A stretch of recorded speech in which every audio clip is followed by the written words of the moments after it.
Once upon a time there was a little boy called Silly Billy. It was Bonfire Night Eve, and Silly Billy was fizzing with excitement. The garden had been transformed into a festive launch pad, fairy lights tangled in the hedge like twinkly spaghetti, a table groaning under the weight of sausage rolls, and Dad muttering about proper ignition technique while wielding a suspiciously bendy sparkler. Billy, of course, had taken charge. "I'm the fireworks foreman," he declared, wearing Mum's washing-up gloves and a saucepan on his head. Jock the cockerel strutted beside him like a feathered sergeant major, pecking at the clipboard Billy had made from cereal box cardboard. Sulky the cat watched from the windowsill, unimpressed and slightly singed from last year's Roman candle incident. "Safety first," Mum said, handing Billy a tea towel to wave like a flag. "And remember, no lighting anything until Grandad gives the signal." Grandad was in the shed, assembling what he called the modest pyrotechnic arrangement.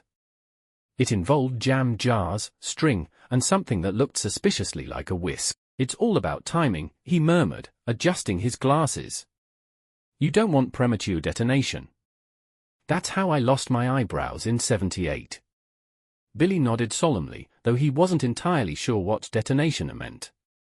It sounded delicious. As the grown-ups fussed, Billy and Jock began testing the launch zone. This involved jumping off the garden bench while shouting "Blast OFF" and landing in a pile of leaf mulch. "We're checking trajectory," Billy explained, covered in twigs. "It's very scientific." Dad chuckled. "Just don't launch your bottom into the begonias again." Billy giggled. "I'm not a bum fire hazard." Mum sighed, amused.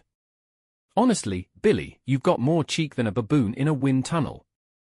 As twilight settled, Gran arrived with a tray of hot chocolate and a tin labeled for emergency biscuits.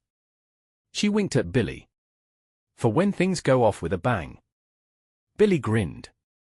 "I love bangs." Gran raised an eyebrow. "Let's hope you mean the fireworks, not your trousers." Everyone laughed, except Sulky, who slunk off to hide behind the compost bin. As the stars blinked above, Billy felt the fizz of anticipation. Tomorrow was going to be brilliant. He just had to wait for the right moment. But waiting wasn't exactly Billy's strong suit. The next evening, the garden was buzzing. Neighbors leaned over fences, Gran had set up folding chairs with tartan blankets, and Dad was fiddling with a lighter that refused to light anything but his temper. Mum handed out sparklers like party favors, reminding everyone to point them away from your face, your friends, and the dog. Billy stood proudly beside the launch table, which was actually the ironing board covered in foil. Jock the cockerel strutted around it like a poultry pyrotechnician, pecking at the labels. "We've got the banger bonanza, the whiz whopper, and the flaming flapper," Billy announced. "And one called the widowmaker, but Mum says that one's for grown-ups." Grandad emerged from the shed with a clipboard and a mug of tea. "Right then," he said. "We'll begin with a gentle sparkle, then build to a crescendo." "Timing is everything." Billy nodded, but his eyes were fixed on a particularly juicy-looking rocket labeled Sky Screamer. It had glittery fins and a warning that read, "Do not light near pets, sheds, or small children." Billy took that as a challenge. "Billy," Mum warned, "don't touch anything until Grandad says go." Billy grinned. "I'm just inspecting the fuse." "For science." Jock squawked in agreement. Sulky the cat slunk under a chair, ears flat. Then it happened. Billy leaned in, poked the fuse with a stick, and whoosh! The Sky Screamer shot into the air like a caffeinated pigeon. It exploded with a deafening bang, showering the garden in glitter and alarming the vicar next door, who dropped his Eccles cake. Everyone froze. Dad dropped his tea towel. Mum gasped. Gran muttered, "Well, that's one way to start." Billy blinked. "Oops. I think I prematurely illuminated." Grandad sighed. "You've jumped the gun, lad. Or rather, lit the rocket." Jock crowed triumphantly. "Best launch ever?" Dad inspected the scorch mark on the lawn. "That's going to be a talking point at the allotment." Mum knelt beside Billy. "Are you all right?" Billy nodded. "I feel sparkly inside." Gran chuckled. Just wait till the neighbors see the glitter in their begonias. The crowd burst into laughter. The tension fizzled like a damp sparkler. Billy looked sheepish. I didn't mean to go off early. Dad raised an eyebrow. That's what they all say. Everyone laughed again, except Sulky, who now had glitter on his tail and a vendetta brewing. The garden was quiet. Too quiet. A single glittery sock fluttered from the washing line like a flag of surrender. The sky screamer had left its mark, a scorched patch on the lawn, a melted jelly mold, and a very cross Sulky who now resembled a disco hedgehog. Billy sat on the back step, chin in hands, looking like a deflated balloon. I didn't mean to ruin it, he mumbled. Mum sat beside him, brushing glitter from her cardigan. You didn't ruin it, love. You just accelerated the schedule. Like a time traveler. Billy asked hopefully.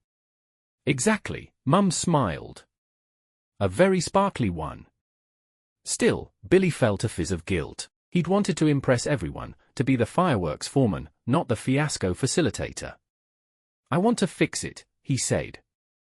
I'll make it better. Dad, overhearing from the kitchen, muttered, that's what you said about the jam incident. Billy ignored him. He had a plan. With Jock clucking encouragement and Gran's biscuit tin repurposed as a helmet, Billy got to work. He gathered fairy lights, toilet rolls, and leftover party poppers. Grandad donated a wind-up torch and a suspiciously large funnel. Just don't point it at the greenhouse, he warned. Billy called it the Whizzinator 3000. It was part rocket, part colander, and entirely questionable. He wheeled it into the garden on Mum's old pram frame, proudly announcing, this is a low-altitude, high-sparkle, neighbor-friendly display unit. Dad raised an eyebrow. It looks like a Dalek made of recycling. Exactly. Billy beamed. It's eco-friendly destruction. Mum clapped politely. As long as it doesn't explode. Billy frowned. Define explode.